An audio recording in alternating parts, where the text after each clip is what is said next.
Between aging and busy lifestyles, many women struggle with maintaining their physical and mental wellness. At Aquavita Concierge Healthcare Services for Women, we can help you revitalize your health and reclaim your life. We start from within by balancing your hormones, allowing your body to achieve and maintain desired weight goals. We also specialize in peptide therapies, regenerative medicine, sexual health, and aesthetics in our state-of-the-art facilities. Feel better, look better, live better. At Aquavita, visit aquavitality.com and begin your journey today. Rama desde Foz, Eloi desde As Pontes e Noé desde Foz. Isto é Nada Original, un podcast no que nos gravamos durante 2 horas e despois vamos recortando como Cabaleiro Negro dos Cabaleiros da Mesa Cuadrada hasta acabar con audio de 20 minutos que é moi agresivo, pero realmente non constituye unha amenaza física para naide. Empezamos co feedback. Ahora que temos feedback, empezamos co feedback. Veña. É un pouco tal, porque casi todo o feedback que recibín foi que non se nos escoitaba ben. O cual é directamente culpa miña. É dicir, estás mezclando as pistas demasiado baixo e a xente non escoita. A min sí que me dixeron que se escoitaba baixo. E despois teño outro que me dixo foi que escoitarvos pues, é como quedar para falar cos colegas pero non poder falar ti. Sí, eso tamén me dixo Alberto. Pero esas personas escoitan podcast ou non? Pois o que me dixo dos colegas era Adrián escoita algún podcast, pero sí que escoita. Claro, de pero videoxogos, a vida moderna e tal. Non sinte o mismo que... Bueno, pero a nosotros conócenos. Claro, é máis é psicológico, non? É psicológico, pero porque nos conoce, non porque a temática do podcast seña especial nese sentido, non? Claro, porque hai confianza, entonces sinte que podía estar realmente comentándonos algo. Sí, pero me cala a boca. Pero hai que facer un Reddit, entonces, para que falen con nosotros. Teño aquí un feedback que son o chat de WhatsApp durante 5 minutos do meu amigo Alberto. Empeza os 5 minutos de feedback dicindo manda carallo un podcast en gallego, vaya proyección. Despois, 2 minutos despois, dice que baixiño está. E o seguinte comentario, 3 minutos despois, é bueno, isto ao final é como estar tomando algo contigo, contándome tú as túas cousas e non poder dicirche nada. E despois de eso, por suerte, parou xa de dar feedback porque me estaba dando unha paliza que estaba me trando ganas de silencialo. Entón é mellor non facer un Reddit. Porque van non lo petar. Pois a verdade, eu non teño feedback, pero sí, pareceme curioso que claro, non contara como que en día aquí na casa, ¿no? Pero como estou aquí nas Pontes na casa da miña nai e miña abuela, pois dixe, tuve que reservar unha sala para estar tranquiliño, ¿no? Como que en di. E entonces tuve que explicar o que facía. Entonces, non sei se cometei un error, pero de primeiras comentei o que iba a facer de maneira descriptiva. Dixes, no, quedamos Rama, mas non é, falamos das nosas contas e gravámolo e subímolo a internet. O cual foi recibido con as caras de estás tolo, ou isto que ven, non te meterás en problemas. Bueno, caras que expresaban todo eso. Hasta que cando ven esas caras dixei, no, gravamos un programa de radio, quedaron caras de, bueno, todo está ben, entonces. O cual provocoume moita sorpresa. Foi o que dixen tamén. Que gravamos un programa de radio para pasar o rato e subimos a internet. O que pasa que ti Rama ti xa tiña máis fácil, que ti con 15 anos xa o facías. Exactamente. O seguinte que fixo foi dicirle a súa madre, non teremos por aí algún de CD. Tiñas unha peza máis particular sobre do contenido, eso, máis que en xeral sobre o podcast, un contenido particular que tú che comentaron unha cousa que nosotros non caéramos nela, non? Efectivamente, que dá unha nova profundidade bueno, é dicir, escoitando o tweet ou a nosa explicación sobre o tweet do capítulo 1 sobre Humpty Dumpty e por que o rei decidira encargarlle primeiro aos cabalos que intentasen reparar o gobo. Alberto, meu amigo das opinións incendiarias, díxenos que dos cabalos faise pegamento, cousa que é verdade. Os cabalos que non corrían, non, como eu creo que é do Simpson, é un meme do Simpson, eu creo, dun cabalo que non corría, que lle dicían, bueno, pois agora tú vas para a fábrica de pegamento. Correcto. Furioso de ou Doom. pensei que iba a facer unha aportación un pouco máis química ou científica de decir, no, fúndese tal ou cual parte, pero no. Javier foi directamente a decir o nombre do cabalo. Eu teño que decir que Entonces, nin sabía eso, que vosotros xa comentamos que xa conocíades un pouco máis o tema, e claro, vin ese capítulo, pero non creo que non pillara a referencia, non lle fixara caso. Igual a biches pequeno na túa mente infantil non había espacio para semejante crueldad, pero Pode ser. Pero sí, parece que realmente temos algunha idea de que é o que se facía tradicionalmente ou algo por el estilo. O meme existe, pero non sei hasta que punto é real ou non. A ver, igual, real é, sí que non se é unha usa, leyenda urbana, logo. sí que se usa materia orgánica para facer pegamento. Usábanse os cabalos tradicionalmente, pues, porque se fai con eso, pezuñas, ligamentos, nervios, etcétera. Non sei moi ben como é o proceso e tal, pero bueno, igual que en el Club de la Lucha facía en xabón ca grasa das liposucciones, pois nalgún tempo histórico se facía pegamento cos cabalos. Efectivamente, entonces a teoría ahora é que Humpty Dumpty foron todos homes os que intentaron reparalo, pero utilizaban os cabalos non como animal de tracción, sino como pegamento, como materia prima. Bien, pois... E aquí acaba todo o feedback que tuvemos, Eu creo que exprimímoslo ben. Sí. Pouco máis podíamos sacar. Sí. Xa me sinto un pouco orgulloso xa de que tuveramos feedback. Mirade o que vos digo. Ora, o conto será se deixamos de ter. Bueno, seguinte por orden do día. Sí. Temos listas, así, en general. Sí, listas. Podemos empezar por aí, porque así xa falamos un pouco. Sí. A min gustan máis listas de mellores do ano. É unha cousa que casi me gustan como género propio. É dicir, os artículos de web ou de periódico nos que repasan os mellores libros do ano, os mellores podcasts do ano e tal, gústame lelos. Despois os libros en sí non é que os utilice como recomendacións ou como listas de libros que me quero comprar. Os libros rara vez os leo, pero sin embargo, non sei, gústame saber cales son os que coinciden en moitas listas, porque se supón que son os que son, digamos, máis importantes ou algo por el estilo. Dá un pouco unha imagen da cultura do momento, se queredes. Non sei, é unha maneira como de saber que está pasando sin realmente saber. Leeste un artículo de eses e dices, bueno, pois isto foi o importante deste ano e non hai necesidade de telo seguido ao mes a mes ou semana a semana todas as novedades. Con saber isto xa tes unha idea general. Entonces eu teño escoitado bastante ou teño lido bastante listas de mellores podcasts do ano. Entonces eu propuxen vos facer unha lista dos nosos mellores podcasts do ano tamén, pero non acabo de convencervos a idea, non?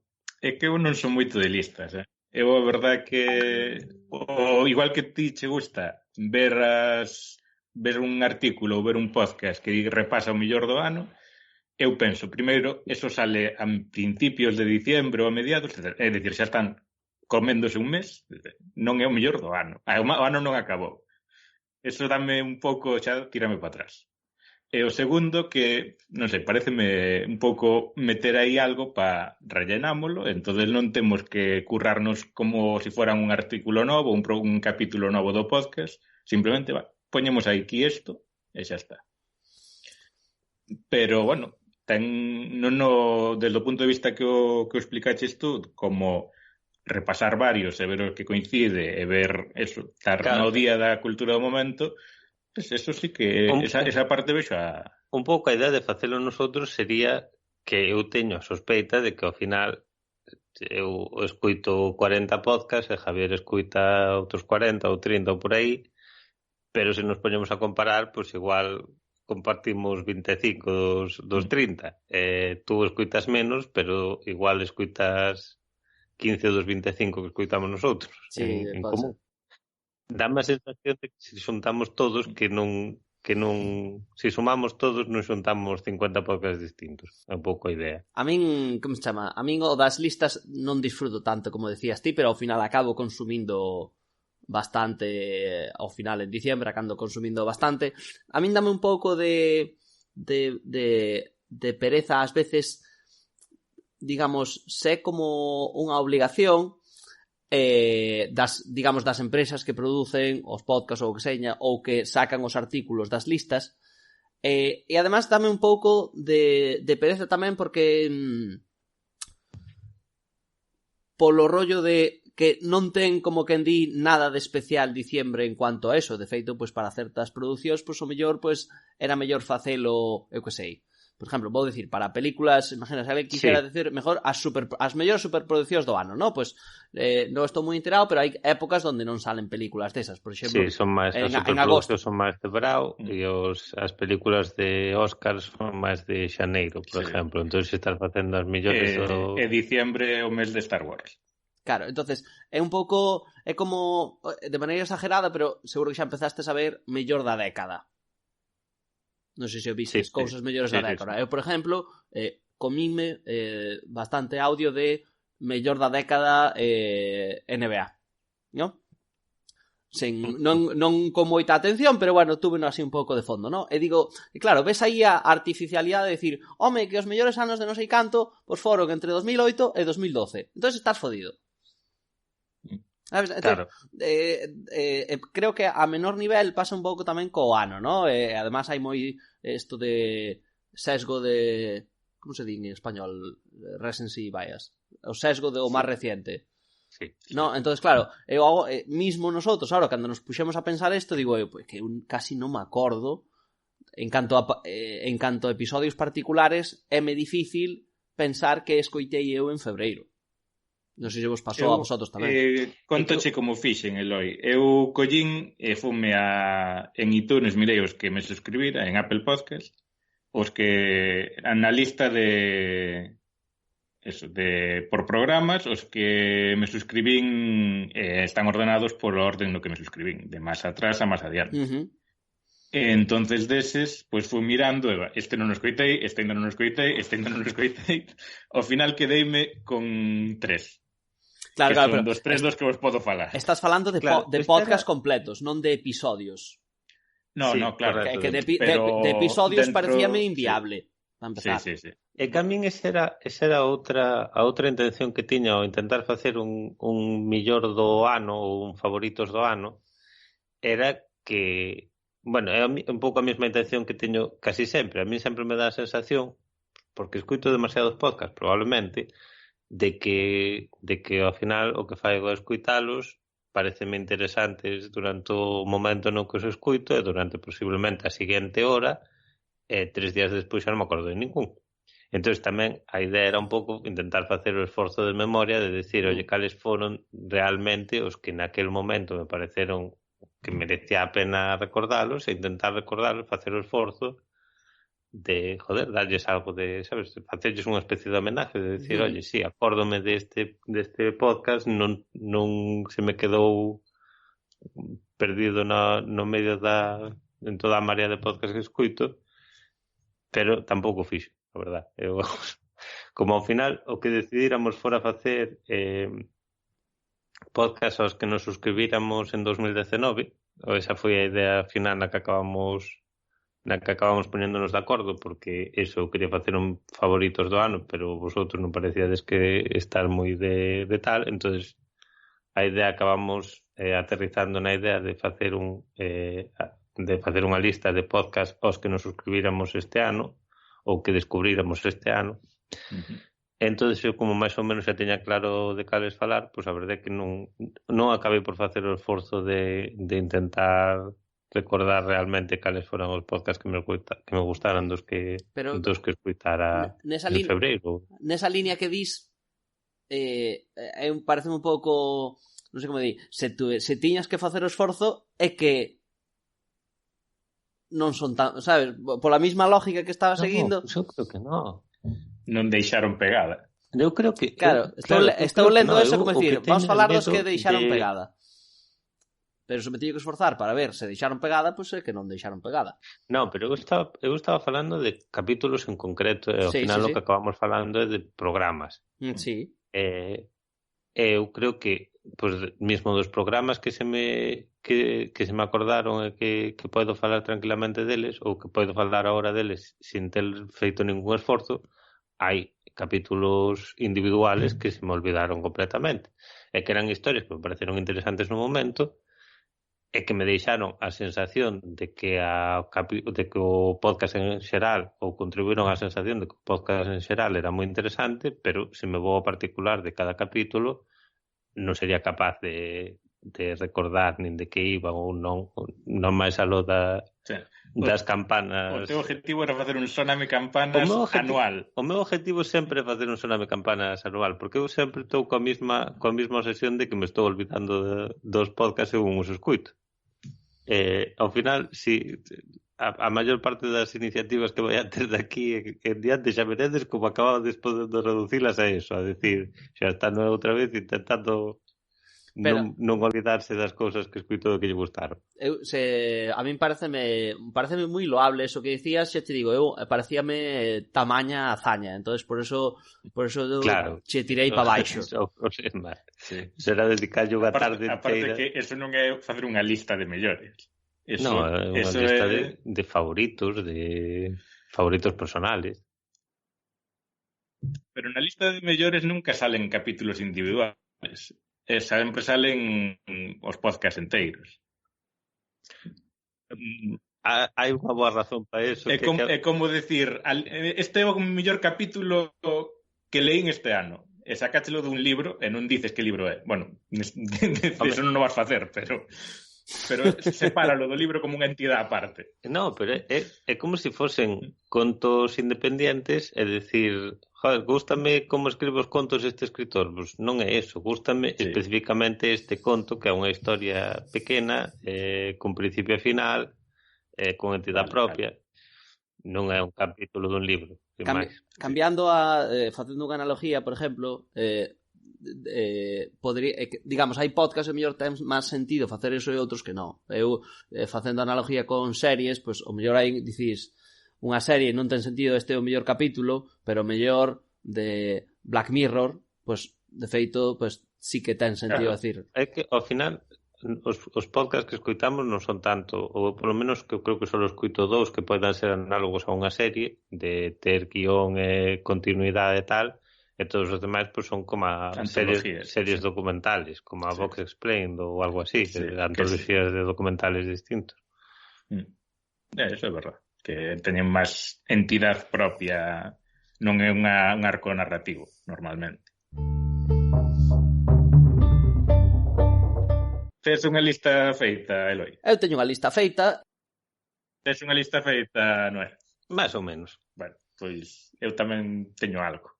Empeza, eu gustaríame, Noé, que se foches o iniciador desta iniciativa, valga a redundancia, gustaríame escoitar. Eu quero ser o último porque creo que os que nombre eu xa os vades nombrar vosotros. Está moi ben porque de entre os tres o que máis claramente dixo que non se tiña preparado nada Fugueu, igual non o dixo suficientemente de unha maneira suficientemente clara, pero cando Eloi dice eu teño unha lista, Javier saca a lista e dice eu teño unha lista e eu digo, eu tamén. Entonces, eso, ao final acabamos acordando facer un pouco unha lista de descubrimentos do ano. De podcast que non son ou non tenen por que ser estrenados este ano, pero son podcast que nosotros descubrimos este ano. Eu definino directamente como podcast os que empecé a escoitar ou me suscribín durante 2019. Entonces, a min automáticamente acordeime de tres, o primeiro dos cuales é Nice Try Utopian, un podcast ao cual Javier lle acaba de dar un thumbs up. Sí, porque o que contesto estaba na súa lista de tres. Este problema xa empezamos a pero bueno, eu encantado. Un traballo menos. Nice Try é un podcast feito por Avery Trufelman de 99% Invisible, que este ano realmente fixo moi pouco traballo en 99% Invisible, porque estuvo facendo despois fixo outro sobre moda, que se chama Articles of Interest, que igual xa é de fai 2 anos, pero bueno. Mirei, no. É de 2018 ese. Ves. Nestra é un podcast de este ano que fixo en colaboración con unha web chamada Curbed. Tíos, que mal estou falando inglés ahora. Chamada dunha maneira que é imposible pronunciar nun inglés que non resulte... Pronuncia en gallego. Curbed. Aí estamos. A web Curbed. Con B. Con D final. Non, con D final. Non é como a Vertes. É un programa que explica sociedades utópicas ou intentos ao largo da historia de facer sociedades utópicas e por que saliron mal.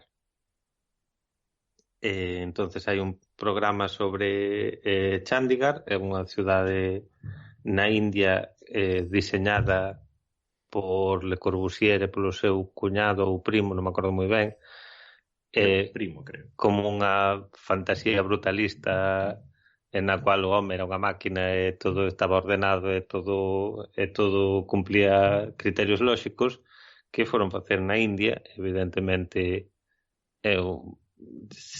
se desordenou moi rápido. Por outra parte, no feito de desordenarse e de non seguir os criterios brutalistas e de que aparecesen casetos ao lado das casas de diseño e que en fin, de introducir vida no que era un diseño demasiado lógico, demasiado impersonal, pues ao final o que acabou pasando foi que a cidade de Chandigarh sigue existindo, sigue sendo unha cidade incluso na que é moi cómodo vivir, particularmente boa para vivir dentro da súa región da India logo. Con lo cual, dentro do que cabe, pues foi unha utopía que é exitosa en tanto en cuanto sigue existindo. Cando moitas outras das que falan no podcast, que o mellor eran directamente esencialmente sectas, pues tuveron un apogeo rápido e exitoso e despois pues desapareceron igual de rápido de maneiras moi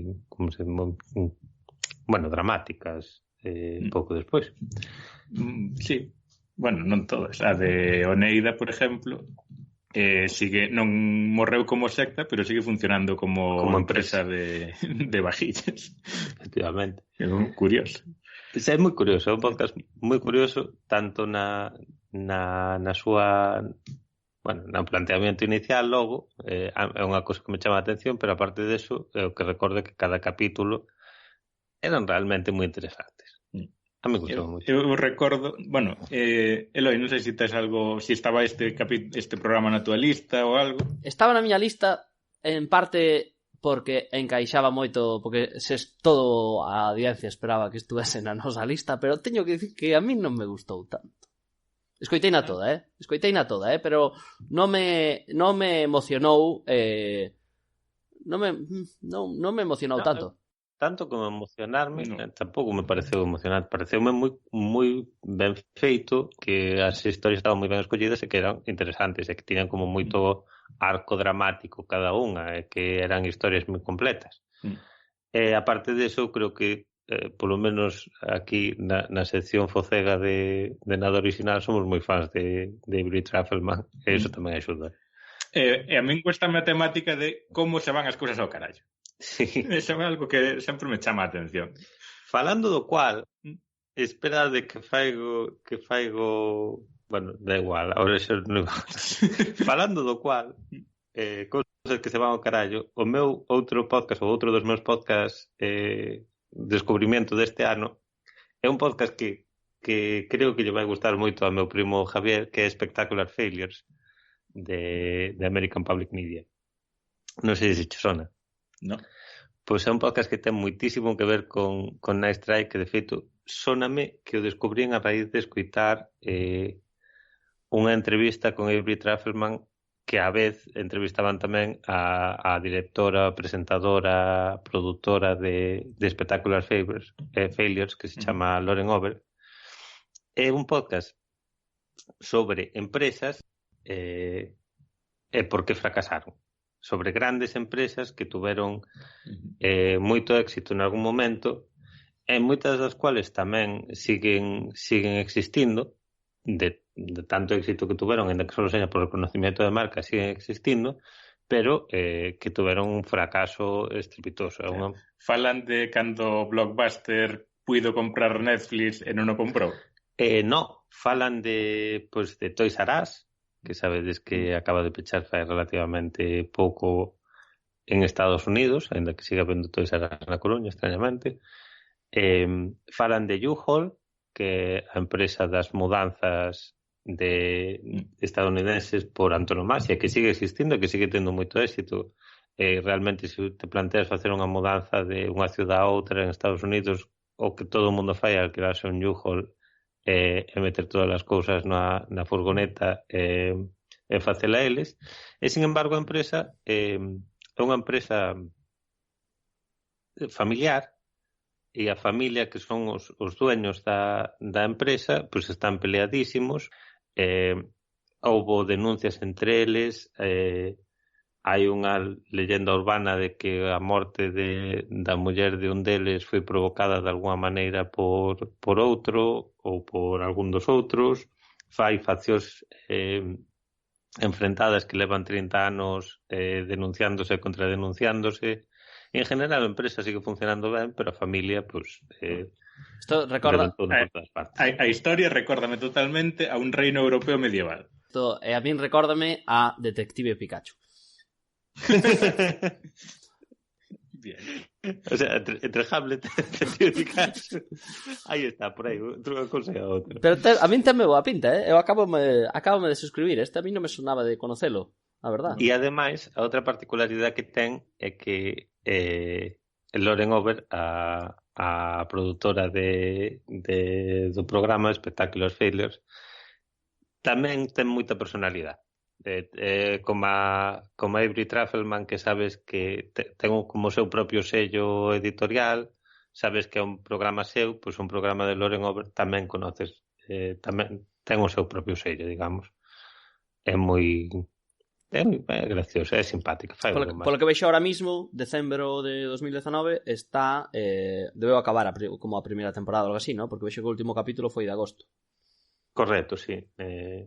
O último capítulo, que foi sobre as desventuras de Donald Trump en Atlantic City, quero recordar, foi, sí, por aí polo bravo. Aproximadamente a vez que Nice Try, eu creo. Volvendo a Nice Try, así por comentar tamén un pouco, de afinar, ¿no? Pues como decía, antes eu escoitei todos os capítulos e no momento pareceronme interesantes, pero ao final intento guiarme máis que para describir os meus propios gustos, dicir de canto estaba eu ansioso por escoitalo ou porque salise o novo capítulo e canto me acordo meses despois dos episodios, e se sabería contalos. Ainda que escoitei todo e diría que era ben feito esas cousas, recordo que nin eu estaba especialmente esperando o expectante a que salisen, nin agora me acordo de moitos dos capítulos. Acordábame da cubertería, acórdome ese de, como se chama, o da biosfera, esas cosas, pero non me acordo de moitos detalles. Entonces, volvendo o que decías antes, ou por onde me parecía que ibas tirando, non é? Pois que non me quedou moito na miña mente como para... Entonces, por eso, pues eso, como que baixan os puntiños para mí, se teño que mirar hacia atrás. Pero... Por exemplo, eu de Nice Try, un dos capítulos que máis que recordaba así de entrada sin mirar nada era o de Jamestown, porque coincidiu que empezou xusto antes de ler de escoitar ese capítulo, lera un libro sobre como se formaran as colonias americanas e contaban tamén a historia de Jamestown. Entonces, digamos, de revelo por dous sitios diferentes e que se coincidan no tempo, quedaseche mellor a historia, sí. En calquer caso, Spectacular Failures, sacaches o tema ou é un dos teus podcasts do ano? É un dos meus tres, sí, é un dos meus tres.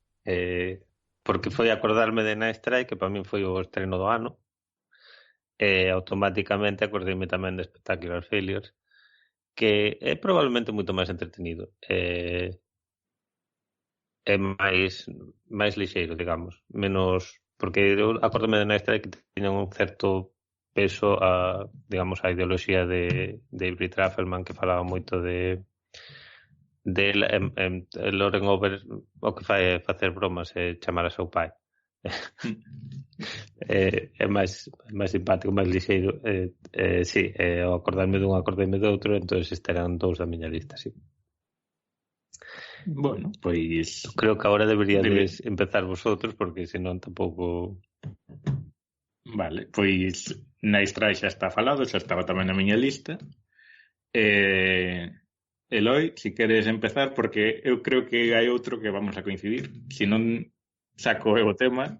Sí, o terceiro creo que xa sei calé, pero eu decidi non usalo porque non lo íbamos a pensar os tres. Eu se penso con vosotros, ese non vou decir tampouco, vou decir outro que creo que é rápido, e de feito creo que xa falamos medianamente, ainda que non sei se nun dos programas que ainda non está subido, pero eu diría que para min, aunque sei que non é deste ano, pero o feito de escoitei moito Startup, e a verdade que gustoume bastante. Creo que de feito é deste ano que sacaron un pouco a temporada da adquisición por Spotify. Creo que eso é deste ano, e que salise eso foi o desencadenante para que eu escoitase os primeiros. Entonces, aínda non escoitei todo, pero para min tamén foi dos que máis escoitei con máis interese do ano e con máis expectación e que de feito que máis me gustou. Aínda que xa vos digo, aínda non cheguei o contenido deste ano da adquisición por parte de Spotify. Pero bueno, creo que xa falamos. Recórdome ben, falamos un pouco xa desto, non?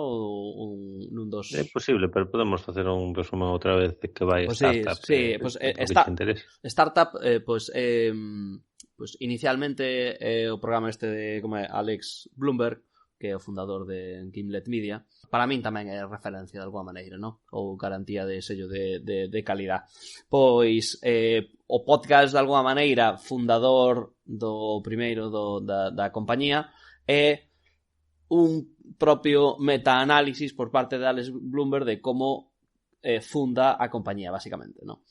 Sí, é dicir, funda a compañía para facer un podcast e o podcast que fai é explicando como funda a compañía. É un metapodcast. Sí, exacto. Polo menos a primeira ou as dúas primeiras temporadas é así. Despois... Eso é. Entón, a primeira temporada, digamos, eu é a que marco máis como máis interesante. Despois fai outras temporadas ou outras series de capítulos centrándose noutras empresas, que eu tamén escoitei algunhas, creo que xa de feito que comentáramos foi o de Twitch e o de Groove Sharks, que son cada unha un par de capítulos e tamén creo que se escoitan moi ben. E bueno, e a última parte, pois eso que ainda non escoitei de como sobre a adquisición por parte de Spotify, que bueno, para que non saiba, pois Spotify comprou Gimlet Media, non sei se na totalidade ou bueno, o ten poder ejecutivo, non sei exactamente como son os detalles, pero bueno. Queremos que escoitar Startup para enterarnos. E o rollo meta, pois ten o seu propio interés, pero a verdade que pois desde logo suena moi creíble de como funciona ese mundillo. Resulta interesante a implicación personal dos personajes, creo que tamén lle fai un gran favor, porque, bueno, a verdade que, pois eso, a xente dentro de ser pois xente, pois que seguramente, pois, bueno, ainda que isto non funcionase, pois podesen seguir coa súa vida. Sí. Non lle se vai exactamente ao futuro económico da vida directamente. Exacto, non é como que alguén que estuvera pasando fame que se convirta eso, non? Pero eu creo que ten o seu punto, e ademais eu personalmente pois bueno, eu traballo nunha empresa que, bueno, é unha filial dunha multinacional, pero bueno, empecé desde cando éramos 4, como a quen di, e agora somos 30, en parte por diversas adquisicións que fixo a matriz, A realidade é que había moitas dinámicas eso de empresa que vai medrando de alguma maneira, a pesar de ser outras ser moi distintas, que hasta recordei como parecidas de algún momento da miña vida laboral. Algunhas dinámicas, pois, algunhas boas, outras malas. Entonces tiña ese punto tamén de personal de pois eso, de ver asociado ou verme reflejado un pouco nalgúns dos personajes, evidentemente non do fundador, porque non é o que eu fago nin nada parecido.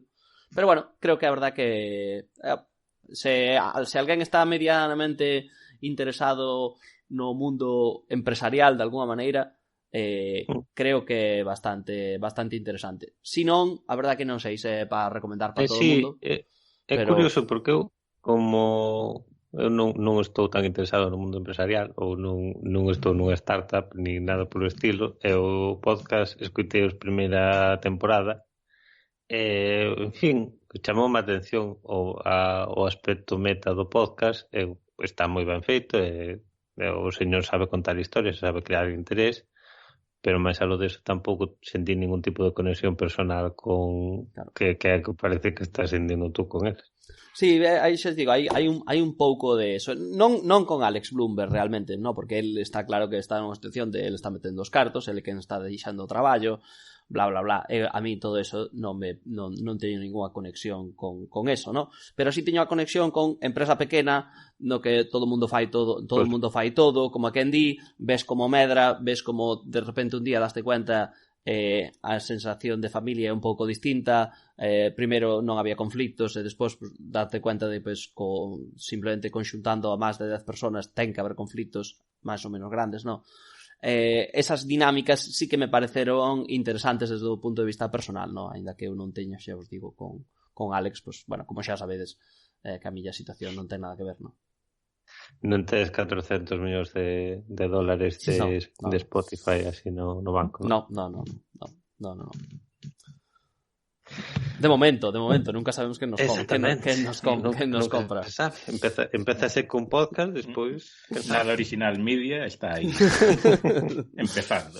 Bueno, pues ese foi un meu que quería comentar. Pero bueno, como creo, digo, xa comentamos un pouco en particular eu creo que falamos do Group Shark e do Twitch. Eu creo que xa podemos deixar por aquí pasar a Rama que nos conte o seu, non? Sí, eu vou creo hai un que estou casi seguro. Hai que poñer o cascabelo ao gato, fala xa do que vou falar xusto do que eu creo que non coincidimos. Veña. Porque pues, ha sido o último, tampouco falo. Traballades vosotros por mí. Todo de vacacións. Dos tres que descubrín este ano é que vamos, non só que me suscribira, senón que os escoitara enteiros e os espero con algo de interés. Hai un podcast que é curiosamente o único podcast que descubrín non en internet, sino no mundo físico. Este ano empecei fórame celebrar o fin de ano a Londres con uns colegas. Este podcast descubrino con un cartel que o anunciaba pola calle. É o podcast de Guardian que se chama Today in Focus, e que é un podcast diario de reportajes e de entrevistas. O mellor, a veces que é de opinión, que directamente colgan a editorial que van colgar no periódico e falan dela no capítulo. E, bueno, claro, ao final, como son capítulos de entre 20 e 40 minutos e todos os días, moitas veces pues, non todos son interesantes, pero hai nos que sí. O sea, o que pasa con reportajes. Se te gusta o tema, pois vai che gustar. Recordo algúns en concreto, como, por exemplo, unha entrevista que lle fixeron xusto no seu 100 cumpleanos ao paisano que fixo que inventou a teoría de Gaia. É un dos primeiros científicos ambientalistas James Lovelock. Outros capítulos, por exemplo, pois outro que falaba sobre o que é equivalente no Reino Unido do que aquí son os centros de menores non acompañados, que foi un periodista ali a falar con eles, a ver como estaban e tal, criticar a falta de fondos, a falta de inversión no goberno e tal. as circunstancias nas que se criaban. E, bueno, outros capítulos sobre canto, un artículo de opinión no que falaban sobre canto deberían ter que durar as penas a terroristas, pero que tamén se centraban pues, en rehabilitación, en como se entende o sistema penitenciario, si ten que centrarse no castigo ou en intentar reinsertar a esa xente na sociedade, e que se centraba tamén no tema do terrorismo e de como integrar outra vez de novo esa xente nunha sociedade occidental. E, bueno, claro, hai cousas moi interesantes e despois, claro, como son moitos capítulos ao largo do ano, hai veces que hai que saltar directamente. Non vos vou decir... Pero, bueno, é algo así. Do que me quedo do 2019 que cambiaron os hábitos de podcast, porque, además, é eso, ser diario, de lunes a viernes, ao final é moito... Pero, bueno, ao final son unha cousa similar en la que seña diaria en lugar de semanal ao de Atlántico ou de da New York Radio Hour ou algo por estilo. Ao final é un repaso das reportaxes máis interesantes ou de feito o podcast do País Semanal que acaba de empezar fai creo que un par de meses é que, bueno, eso é moito máis un intento. O País Semanal saca un podcast todos os viernes nos cuales falan cos periodistas que fixeron os reportajes que van ser os máis grandes da revista dos domingos. Esta é moito máis claramente un intento de que vayas ao quiosco e lles compres a revista. Pero, bueno, vai un pouco na línea de outros podcasts como de The Atlantic, non me acordo como se chama, Radio Atlantic. Radio Atlantic. De todas formas, non sei o del país, pero de Radio Atlantic normalmente tratan temas que están moi de actualidade. Claro, porque outra cousa é que Atlantic e New Yorker son revistas mensuales, pero que tenen un podcast semanal. Claro. Entonces tampouco é un repaso da revista. En cambio, isto é o contrario, é un periódico que sí que é diario, e o que fan é mellor temas de reportajes que se ten que pasar un periodista semanas ou meses traballando neles, sacarán na versión escrita, por supuesto, pero creo que sacan con máis profundidade aquí no podcast. Por exemplo, tamén acórdome así outro que fora falando do genocidio de Ruanda, que se cumplían, 20 anos, 15, 20 anos, e fixeran un reportaje sobre como cambiar o país nos últimos anos, como evolucionar a sociedade, que claro, foi unha sociedade que morreu un montón de xente, sobre todo que quedou casi sin homes o país, foi unha sociedade no que as mulleres ganaron un peso e avanzou no tema de igualdade, pero solo por 25 anos. Solo por necesidade, porque non había homes para entrar no goberno, basicamente. Non foi un esforzo consciente de facer un país máis igualitario, sino que foi un esforzo que saliu da necesidade de que non había población masculina. Sí, bueno, siguiente podcast, podería dicirlo eu, siguiente descubrimento do ano. Sí. Creo que este tamén é un descubrimento que comparto con vosotros, ainda que espero que fose o único que se me ocorrise mencionalo, que é The Anthropocene Review. Non o puxen na miña lista. Non o puxen na miña lista simplemente porque non o escoitei todo. Estou en proceso. Non sei, Eloi, tú? Eu tiñao, aínda que non o escoitei todo, pero eu tiñao tamén como... Tú sí que o tiñas, non? Sí. The Anthropocene Review é un podcast de John Green, escritor de novela juvenil de bastante fama, aparte de youtuber e outras moitas cousas. O argumento do podcast, digamos, a idea detrás é que fai reviews de distintos aspectos da vida moderna e as puntúa nunha escala de 1 a 5 estrellas. En general, polo nombre, en principio parece que a idea original pretendía ser pois valorar o impacto da sociedade na natureza, e sí que pode ser que en principio fose eso, pero últimamente eu creo que cada vez máis é simplemente un podcast de un señor pois de 40 anos con bastantes problemas de ansiedade, con bastantes dificultades para o día a día, digamos, utilizando casi como terapia ou como falando un pouco das súas propias obsesións e das cousas que ten na cabeza, recordando, repasando a súa vida, falando dos seus pícaros. É unha cousa que dá unha imagen, dá como unha ventana. É un podcast que hai un cada mes. Cada mes, pois de repente apareceche un capítulo de 20 minutos que che dá unha ventana ao que está pensando John Green durante este mes, que normalmente é moi interesante, unha persona que merece a pena escoitar. Eso, ten un capítulo cada mes, con lo cual leva 2 anos, realmente só leva 20 capítulos, son aproximadamente de 20 minutos ou media hora, escoitase moi fácil. Casi dá pena porque ao ser tan fácil de escoitar dá un pouco, é demasiado fácil pasarlle por encima e pasarlle por diante, escoitalos todos seguidos, e sin embargo parece que merece que non ser paladeado, digamos, merece que o escoites e esperar un cuarto de hora pensando nel. É verdad que además é como moi tranquilo,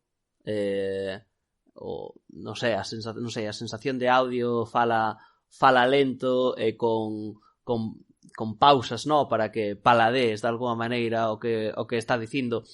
Sí, e é solo él falando sin efectos sonoros detrás, simplemente é moi de alguma maneira moi emocional tamén, ¿no? Porque o que decías, ¿no? Conta historias súas. Creo que para o que nos escoite, creo que un exemplo, porque eu dame a sensación de que non nos quedaría claro, pero un par de títulos eu creo que vale a pena comentar, ¿no? Normalmente en cada episodio leva 2 temas, además moi independientes, diría eu.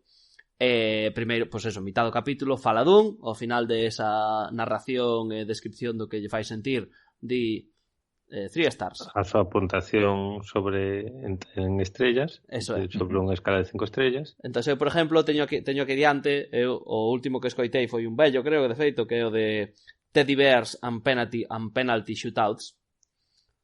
O sea, peluches e penaltis. Ou, vexo aquí, concursos de comer perritos calientes e quimioterapia. O sea, moi variado. Sí, as pinturas de Lascaux e o menú desayuno do Taco Bell.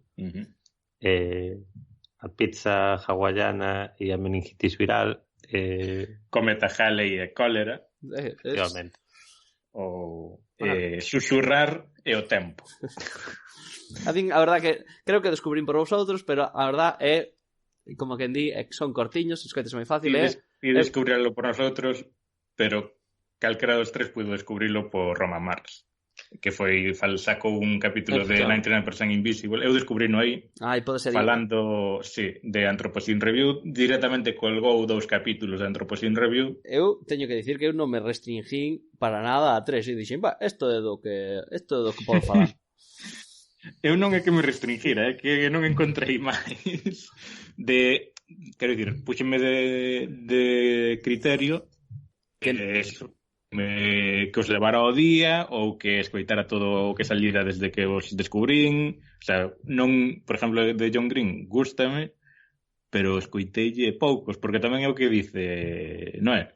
Que non son chapetas de escoitar 8 seguidos, ainda que por tempo podría ser perfectamente, senón que hai que coller comelo, paladealo é un postre. Se fose tan estricto de decir levalos todos ao día, non podía falar de ningún. Vale. Pero bueno, entonces, se queredes, digo, gasto un que como que teño máis, teño menos para que falar porque non os escoito todos. Se queredes, despois seguimos, porque non é xa gastou os seus. Pero bueno, un que creo que podemos falar tamén. Solo me queda un, sí. Sí, pues entonces deixa de que eu gaste, vaya tachando. Bueno, podedes falar vosotros casi tanto como a min, pero tamén a raíz de, incluso isto a raíz de nada original, este descubrín ali, escoitei casi todo de vez Caliphate, acabei no The Fate of Fire. Sí, o de Rukmini Kalimachi, que o Kalimaki, bueno, non sei como se pronuncia. Pero, de feito, creo que xa mencionamos un pouco nalgúna das nosas conversacións, non sei se entrou na edición ou non, pero Pero descubrino gracias a isto e escoiteino e gustoume moito, a verdad. Como unha rápida descripción por se alguén nos está escoitando ahora e non escoitou o anterior, pois é un reportaje repartido en 8 ou 10 capítulos, como quen di, aproximadamente, sobre o proceso periodístico de Rukmini Callimachi cubrindo o ISIS durante, bueno, non sei cantos tempos se supón que cubre, no? Está moi personalizado pois nunha das fuentes que ten, como quen di, que é un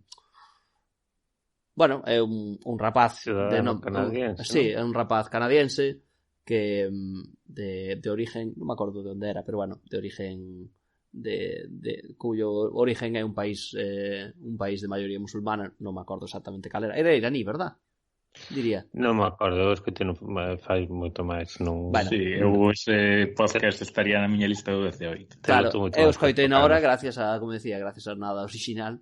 E bueno, é así, conta un pouco personalizada a vez de un pouco o proceso periodístico de a raíz, pois eso, desta fuente que ten, no? Que é un rapaz que vive ali, pero que viaxou a zonas en conflicto, despois volve, entonces contalle, non lle conta, hai que saber canto se pode creer ou non.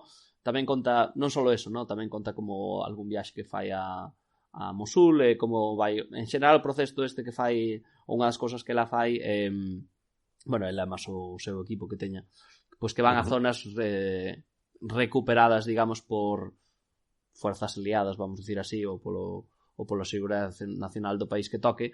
Cando recupera zonas a ISIS, pois vai aos países, vai aos edificios e vai vendo pois que documentos deixaron ali, esas cousas, ou sobre todo é moi centrado en burocracia e capacidade de gobernar de ISIS, que foi o que máis interesante na burocracia, ¿no? Diaria das ciudades baixo control de ISIS, e realmente por que as ciudades, digamos, aceptan o control de ISIS, e ao final o que a tesis de Rukmini Callimachi é que, bueno, pues porque fan funcionar as cousas, porque os juicios, non juicios religiosos, sino por roubos ou por pequenas discrepancias que teñan cada un, pues empezan casi desde o principio, son, digamos, eficientes no día a día da ciudad, ¿no? Sí, hai unha frase que non sei se é dela ou de alguén a que entrevista, ou creo que asa que vido podcast ou así, que non deberíamos estar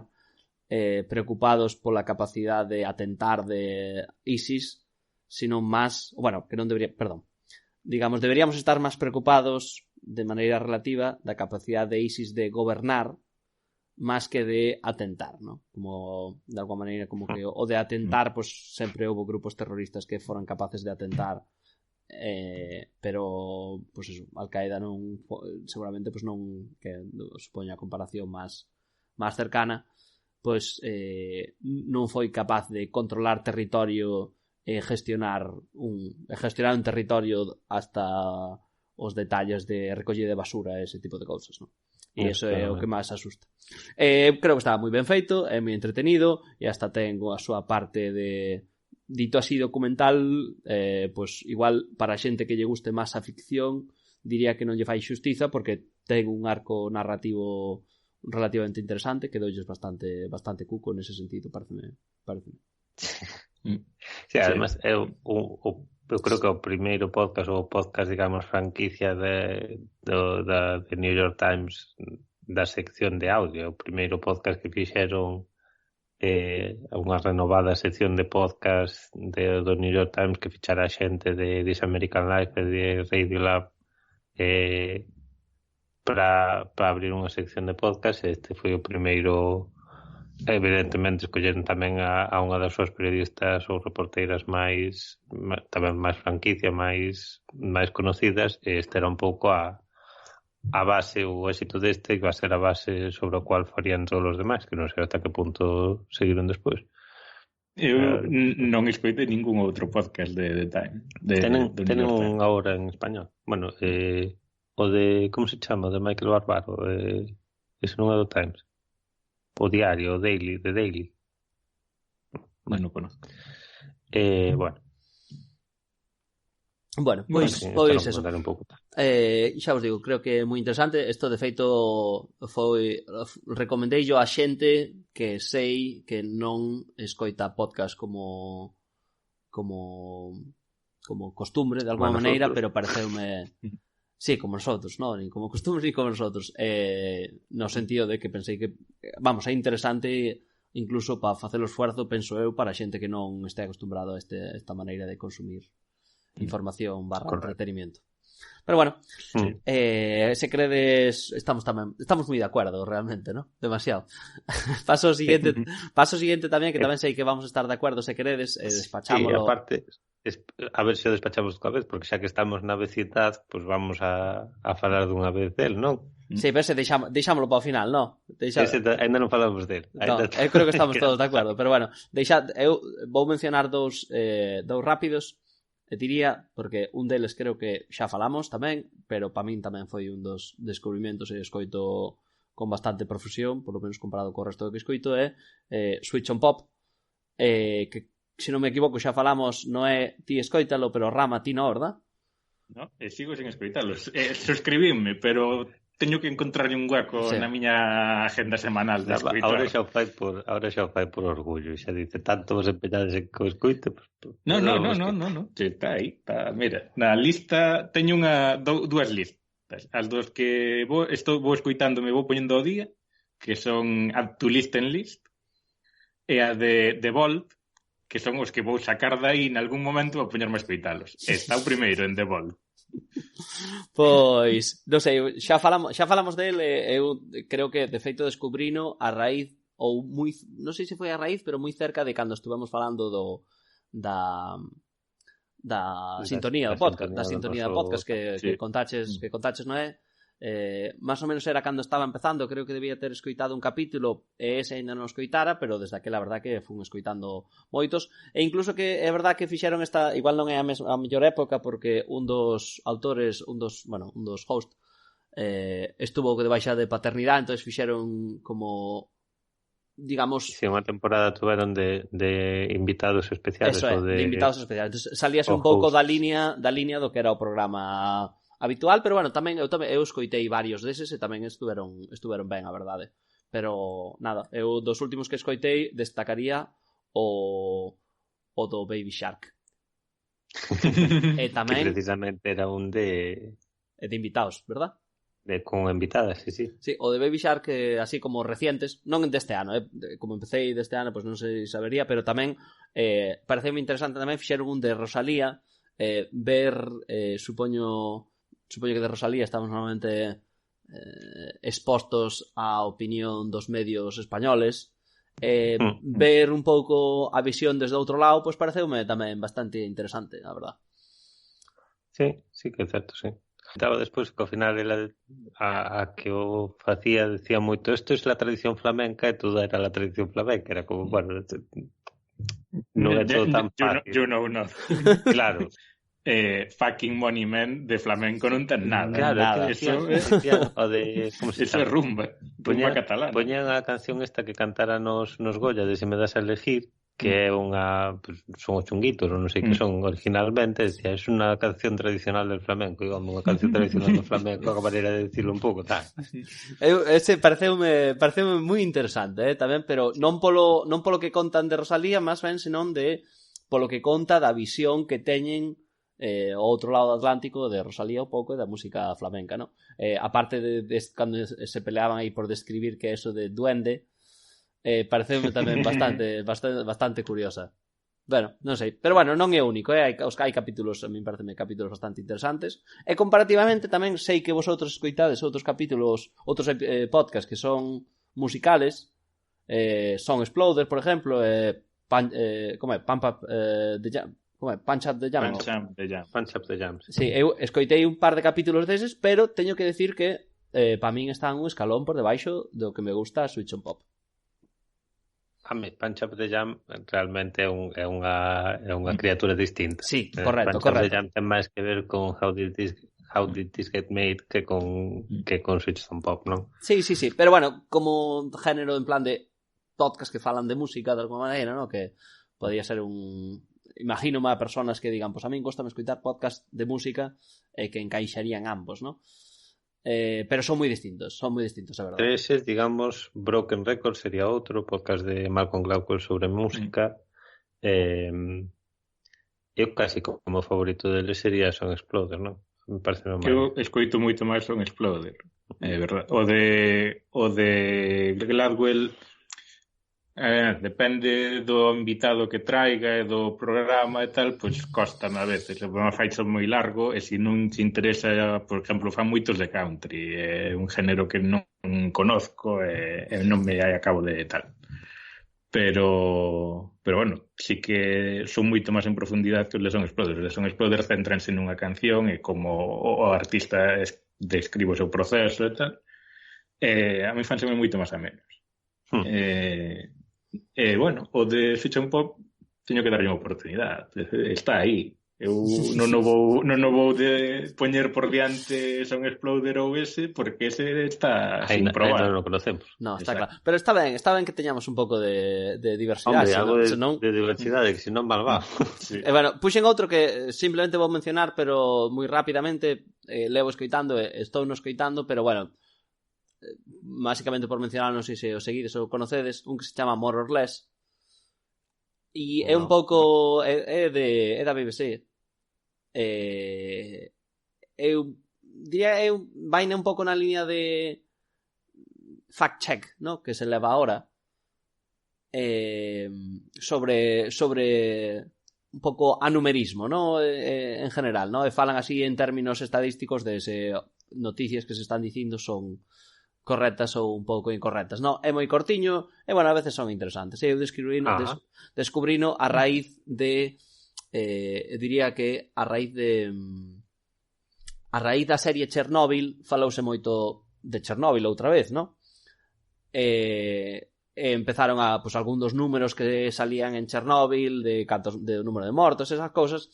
Ao final, moitas veces é un fact check, pero a diferencia de outros que se escoitan por aí, a resposta ao final suele ser que difícil es todo. E non hai respostas fáciles, non? Entón, nese sentido son bastante honestos, a verdade, e bueno, son cortiños. Non o conocía, pero teño aquí aberto e sí, estou vendo que son moi cortiños. Teñen moitos capítulos que non chegan aos 10 minutos. Sí. É unha cousa moi cortiña, pero eu diría que en general é relativamente honesto. Este vou dar unha oportunidade. Este vai salir vai entrar na to listen list antes que 10 minutos é cortiño, pero 10 bueno. 10 minutos, sí, eso. Se ao final dentro dos meses os coitades tamén, nalgúna ocasión podémoslo rememorar e ver se vosotros se ao final vos deu a mesma sensación. Raro que Javier vaya a escoitar un podcast sobre estadística. No, rarísimo. Sí. E non teño máis, a verdade. Bueno, teño o que creemos que temos todos. Xa postos a crear hype, pero non falar dele, darlle voltas e non mencionalo, pois antes de eso, acabome de acordar de un que estuve comprobando que era deste ano, que o escoitei este ano, que é vaya por Dios. É que me salía o nombre claramente moi memorable. No, pues a min gustoume moito. É un podcast sobre a historia de Theranos e de Liz Holmes. Sí. Algo falarás del, non sei se... The Dropout. Vale, pues un podcast que acabo de comprobar que escuitei neste ano, que descubrí neste ano, que desde entonces xa me olvidara todo o nombre, pero técnicamente valería, que me gustou moito, que é The Dropout, un podcast sobre a historia de Liz Holmes e de Theranos, que, según estamos dicindo, sí, canto máis o menciono, máis me parece que xa falei del últimamente, non? Pero non sei se falamos del no programa. Eu creo que faláramos no grupo ou algo así. Pode ser. Pues, seguindo un pouco coa miña unidade temática de cousas que se foron ao carallo, aparte de Nestrai Utopia e Spectacular Failures, pois outro que foi un failure espectacular foi a historia de Theranos, a que a empresa, supoño que farmacológica ou de tecnología sanitaria, que pretendía revolucionar a maneira na que se fan os análisis de sangre e as como se dice, as deteccións tempranas de enfermedades.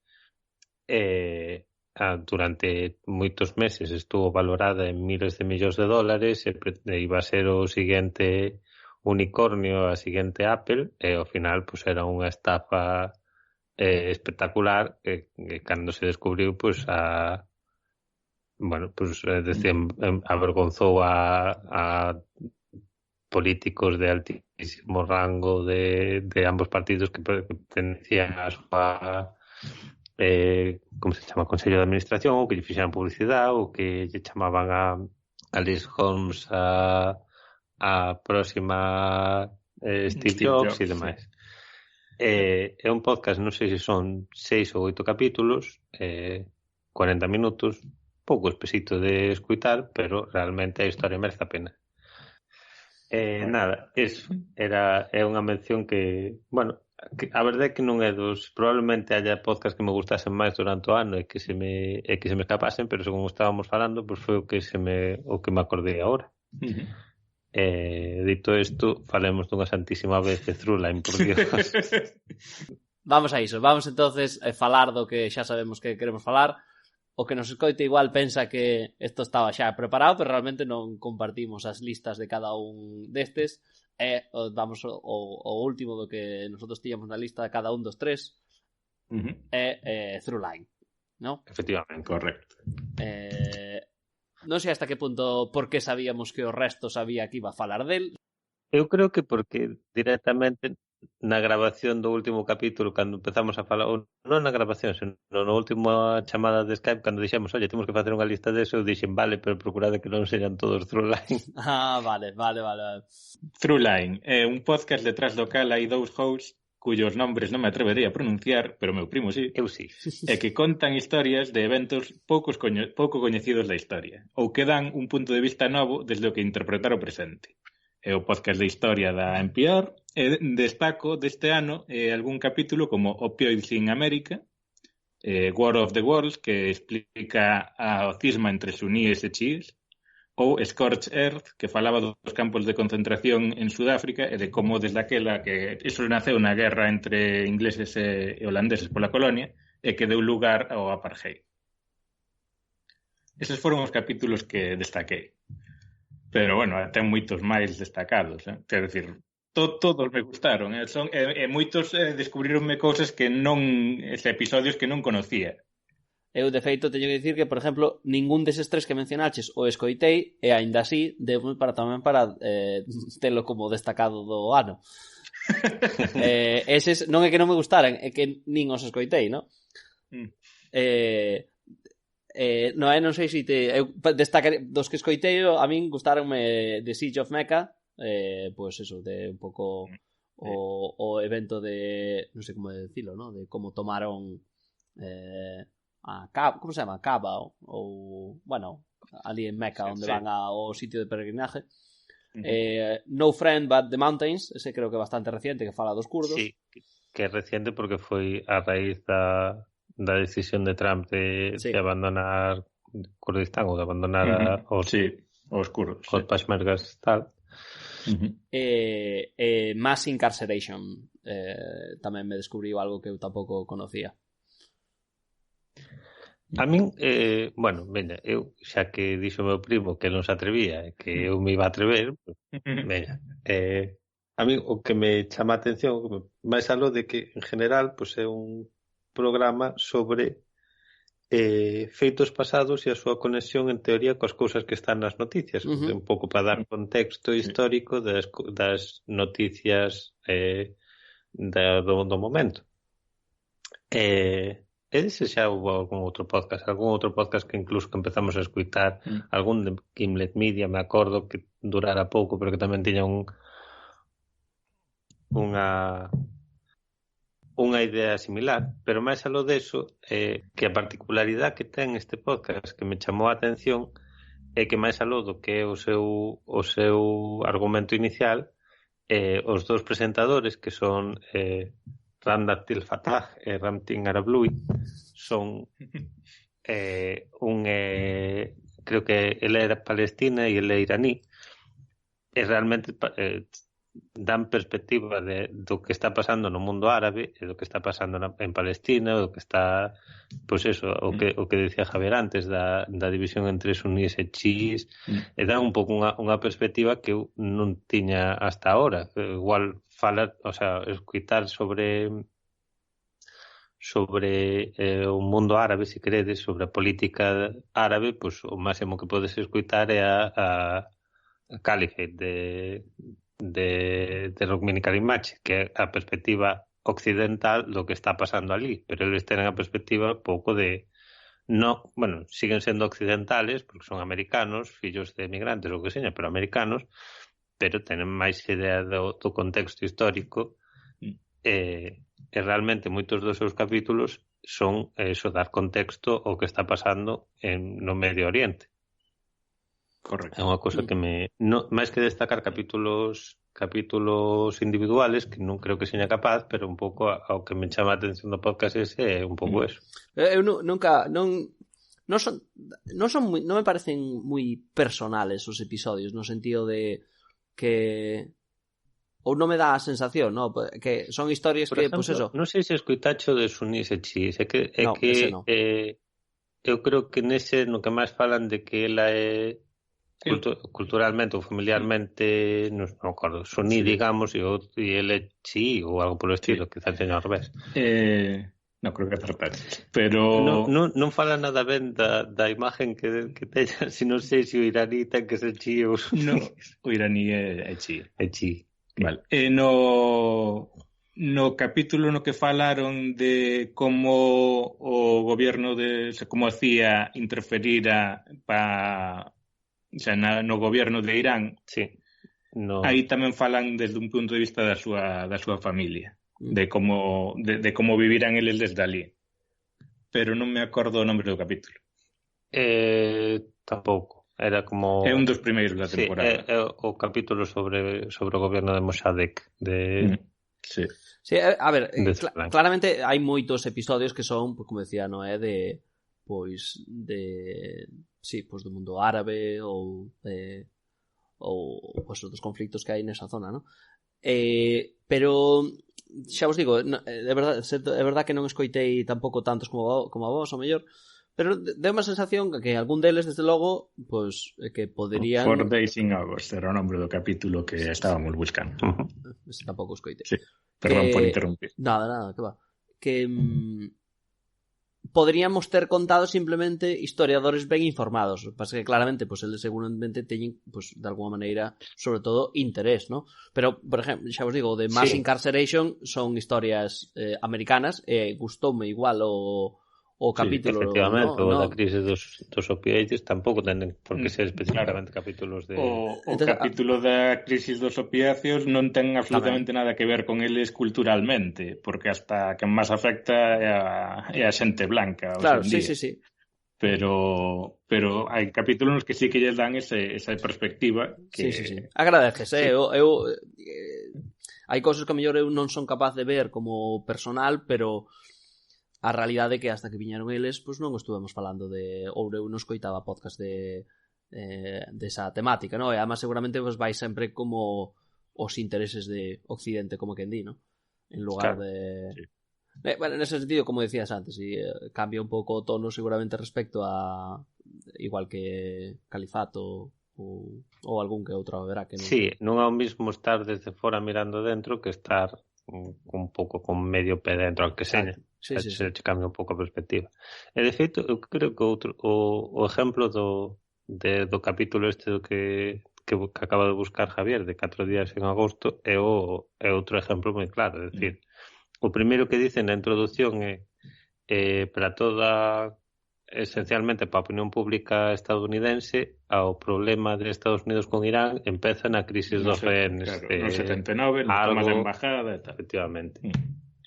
E eles son os primeiros aos que lle teño escoitado pero a CIA é é un operativo da CIA que directamente participou no derrocamiento ilegal do primeiro ministro Mossadegh por ser filocomunista ou máis ou menos ter pinta de izquierdista anteriormente. É algo que eles dicen de cara á súa propia audiencia, pero como español pues, tiña a mesma idea das relacións iraní-estadounidense polas mesmas películas ca o espectador medio estadounidense. Al final, España é un país occidental 100%, o sea, así que non temos nada, o sea, toda a influencia dese conflito venos da parte de vista americana.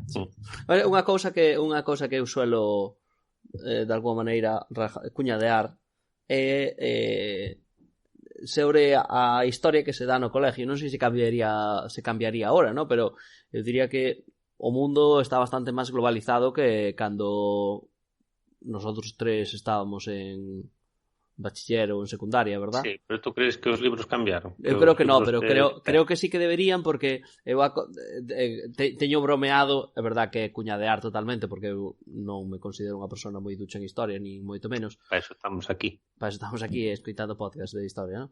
Pero eu o exemplo así un pouco máis claro, como que recorda así das clases de historia de solo nos importa o que nos toca moi cerca, era decir, y bueno, y se destruye el imperio romano y se dividió en dos. Uno no nos interesa y otro sí.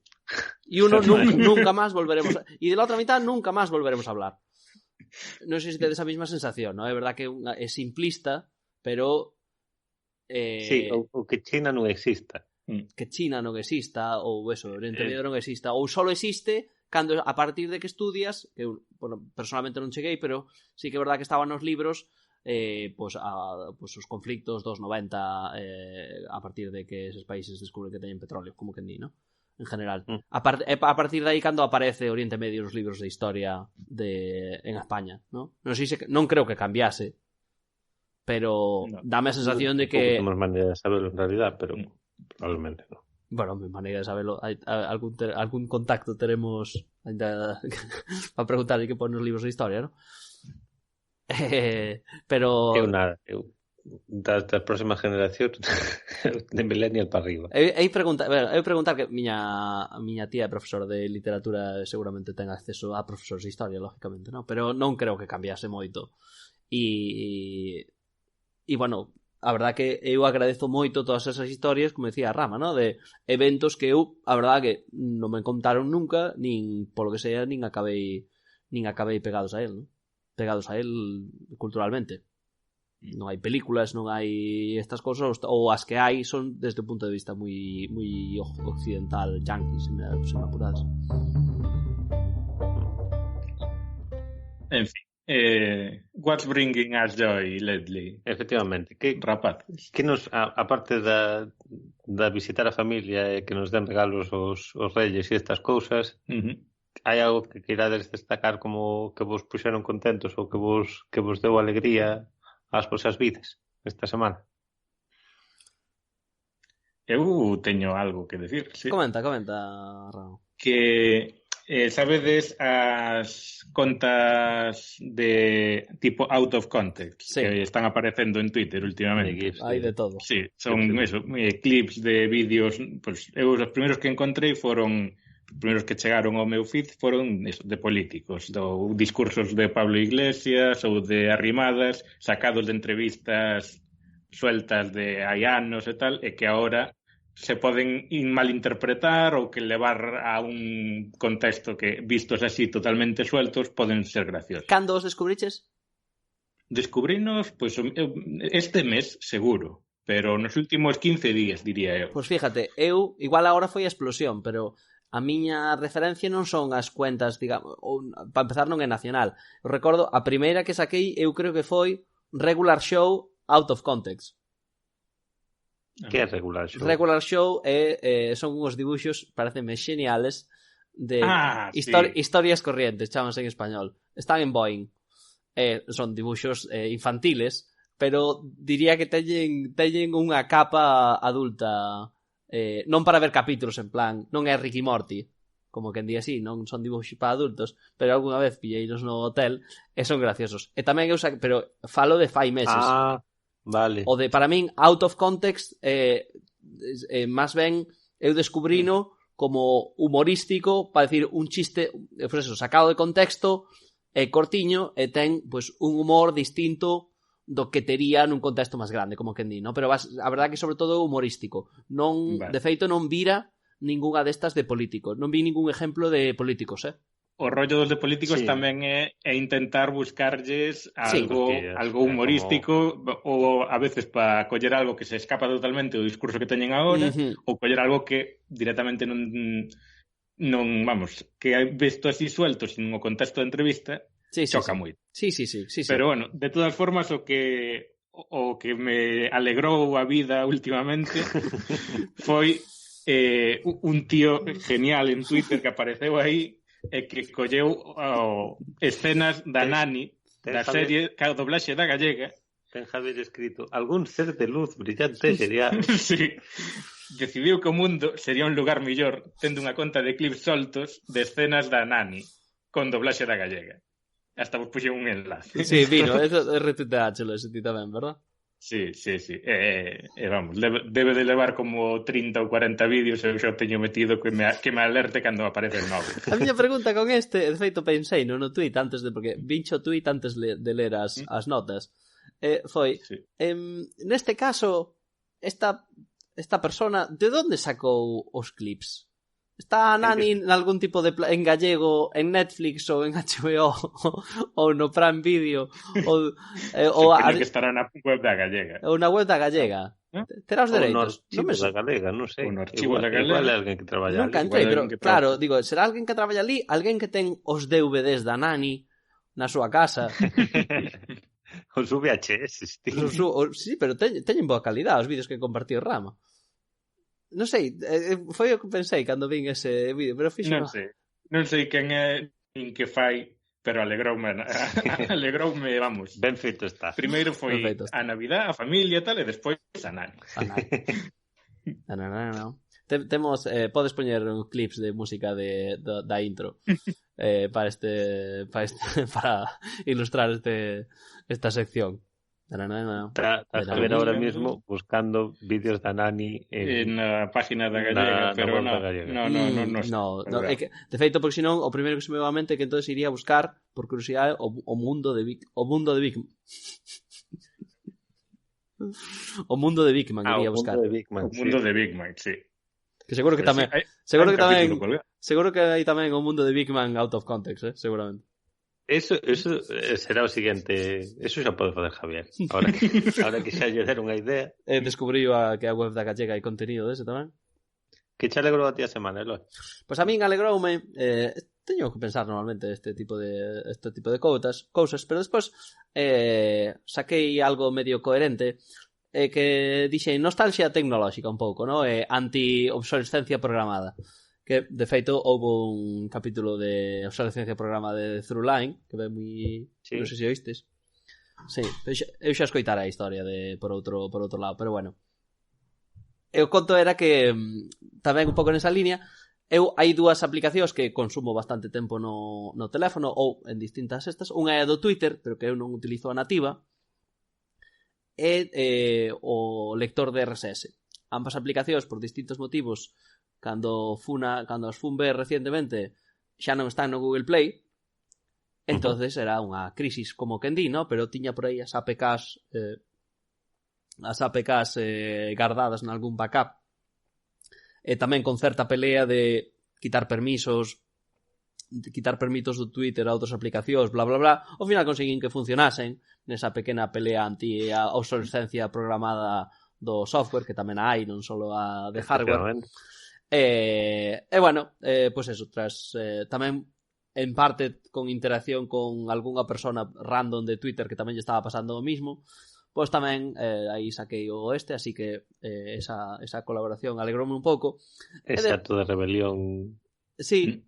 Por dúas partes. E por outra parte tamén, xuntando desa maneira tamén no mismo RSS, pois tamén recentemente leí un par de artículos que son moi da blogosfera, que son de blogs que resisten aí de alguma maneira o cambio das tendencias, no? Que igual un leíades Pons Asinorum. Conocédelo? Conocemos, sí. Conocedes, no? Pues o tipo sigue escribindo, no? É como esa parte vintage, pues pareceme un pouco un soplo de aire fresco no internet de hoxe en día. Eso, destacaría os últimos artículos que escribiu Pons Asinorum que non sei como se chama. E tamén un de outro tipo que teño, bueno, na lista de libros que chaman Branko Milanovic, que eu comparto moito cousas del, escribiu unha historia sobre unha review dun libro que fala un pouco da Rusia de Boris Yeltsin, ou basicamente creo que é como de toda esa plutocracia que se creou, a verdad. O tipo no seu blog tamén moi old school e fala temas así moi interesantes. Esa nostalgia tecnolóxica pareceume do máis interesante últimamente. Esa nostalgia tecnolóxica de cosas de fai 15 anos bueno, sí. De cando tiña... Non sei por que destaco eso, claro. Toda a nostalgia é de cando un tiña 20 anos, non é? Xa vamos maiores. Non sei por que me parecía que ter nostalgia dos blogs de tal era raro, pero claro que non é. O que pasa é que teño 30 e pico. Exacto, non é? Sí. Bueno, non é, contanos tú que che fai feliz estes días, a parte do obvio. Xa empecé a dicilo antes, ao final corteme un pouco porque me estaba pisando esta sección, pero gústame as listas de final de ano, gústame hai certas tradicións navideñas que me disgustan profundamente, como por exemplo que estaba vindo pola autovía e solo se pola 8 e solo se escuitaban 3 radios, e nas 3 puñeteras radios había villancicos en todas. É unha forma de tortura. Entonces hai cousas que non entendo, que francamente a min alegroume moito que María Carey chegara por fin ao número 1 despois de 25 anos de sacar a súa canción. Por fin ten un número 1. Vale, continúa. Había que decirlo e se dijo. Pero sin embargo, hai outras tradicións navideñas que sí que me gustan. Por exemplo, o Book Concierge da NPR, que vos pasei un enlace fai xa un par de semanas igual, que é un repaso pues ademais eu creo que se pode ser todo o cínico que queiras, é dicir, na época na cual a xente está decidindo comprar regalos, a NPR decide facer unha lista de libros ou unha lista de recomendacións interactiva para que a xente escolla máis facilmente que libros comprar cando non sabe moi ben que facer. Pero é unha cousa que está moi ben, é unha base de datos que está moi ben feita, é dicir, tú podes meter temáticas, escritores escritoras femeninas ou escritores en fin, estranxeiros ou traducións ou escritores americanos. Podes escoller moi ben que o que queres, e podes decir, quero un libro que seña unha comedia romántica de non ficción sobre historia natural. Podes meter todos eses filtros e acaba salindo algo ou non. É de supoñer que non. Con este exemplo concreto. Levanté as cejas ao escutar ese exemplo, para ver se aparecía algo realmente. Según o estaba dicindo, estaba pensando... No ficción de historia natural e comedia romántica. Vou virar, vai a ser. E ademais, a particularidade que tuveron o deste ano é que normalmente fan un cada ano. Eso, é unha boa base de datos, é moi interactiva, moi fácil de utilizar. Bueno, é útil, aunque só seña para perder tempo e para que che entren ganas de comprar libros. Pero ademais este ano o que fixeron foi acoplar as listas dos últimos 5 anos todas xuntas, entonces directamente acaban de quintuplicar o fondo da base de datos, e realmente podes perder moito tempo con ele, entreterte moito. Entonces gústame eso. Gústame que en Navidades na BBC pense en diciembre, pense en Gaiman. Entonces ahora mismo na radio da BBC, logo na BBC Radio 4, hai 2 programas especiales de Neil Gaiman, un de unha hora de Neil Gaiman coa Orquesta Sinfónica da BBC facendo lecturas de extractos seus con fondo de música, e outro que é o Jon Snow, como se chame ese bon hombre, protagonizando unha radionovela de media horas basada nun conto de Neil Gaiman. Eso tamén é unha tradición que tenen cada ano. Levo escoitado Good Omens, Neverwhere, moitos outros. Esencialmente todos os anos fan unha adaptación de algo de Neil Gaiman, e son tradicións que, en fin, que me gustan. Serías no, porque ao final non é que me disgusten ou non é que me gusten as tradicións, porque se a tradición é villancicos, pois non. María Carey no, Neil Gaiman sí. Correcto, efectivamente. E nada, a verdade é que ainda non escoitei, con lo cual non é que me dese felicidade de telo escoitado, pero telo por aí nun rinconciño esperando a ter un momento para escoitalo, pois, bueno, cada vez que penso, pois apetéceme. Así que ese é o meu. Quédome Noé con... creo que podemos ter título bueno, Noé Rama. O título para este episodio é María Carey no, Neil Gaiman sí. Como bueno, a María Carey gustoume que chegara ao número 1. Sí, Neil Gaiman sí, María Carey tamén. Sí, algo así. Es que entonces xa non queda tan eso. Se pos María Carey entras nos buscadores máis fácil, por lo menos en Navidad. Sí. Entonces esa era o clickbait. Esto vamos a subir en mayo. Pas navidades que ven, que estas cosas son atemporales, estas cosas que contemos. How's your money feeling? It's about to feel happier with a certificate from Happy Money's partner, Michigan State University Federal Credit Union. Elevate and increase your savings with 18-month terms and only a $500 minimum. And the happiest part? MSU FCU certificates yield 4.5% APY annual percentage yield.